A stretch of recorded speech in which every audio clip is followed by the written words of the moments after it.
আজকে বাংলার এসআইআর নিয়ে কিছু বলবো। এসআইআর চালু হয়ে গেছে, তো যে যার ডকুমেন্টস নিয়ে ভালো লোককে দিয়ে আপনারা ফর্ম ফিল আপ করবেন। ভয় পাবার কিছু নেই, নিখুঁতভাবে ফর্ম ফিল আপ করবেন, যাতে আগামী দিনে ভুল ত্রুটি না থাকে। সেরকম ভালো লোক ধরে নামের বানান যেন ঠিক থাকে, সমস্ত কিছু ডিটেলস যেন ঠিক থাকে। তো সেই হিসাবে বাংলার জনগণকে বলছি, যারা শিক্ষিত ব্যক্তি তারা সাধারণ মানুষের পাশে থেকে আপনারা কাজ করবেন। মেহরবানি করে বলছি, কোনো মানুষের অসুবিধা না হয়।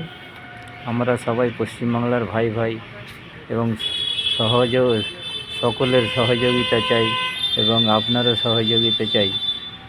কিন্তু আজকে এই বিপদের দিনে সমস্ত যত শিক্ষিত ব্যক্তি আছে, বুদ্ধিজীবী ব্যক্তি আছে, সাধারণ মানুষের পাশে থেকে আপনারা কাজ করবেন, এটাই আমি আপনাদের কাছে আশাবাদী।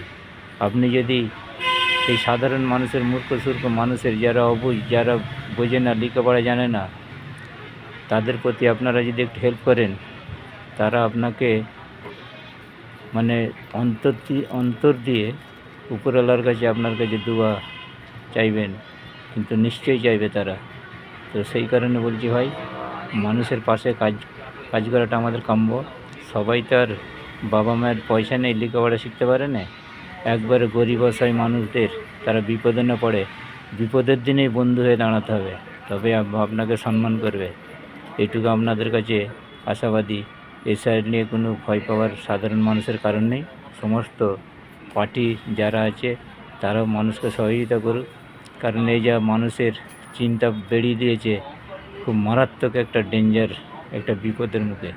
কিন্তু যাই হোক, সেই মানুষকে রক্ষা করার দায়িত্ব সমাজের শিক্ষিত ব্যক্তি, বুদ্ধিজীবী ব্যক্তিদের। তাদেরকে আমি অসংখ্য ধন্যবাদ জানাই, লাল সালাম জানাই। আগামী দিনে মানুষের পাশে থেকে আপনারা কাজ করুন, এইটাই আসল কাম্য। লাল সালাম।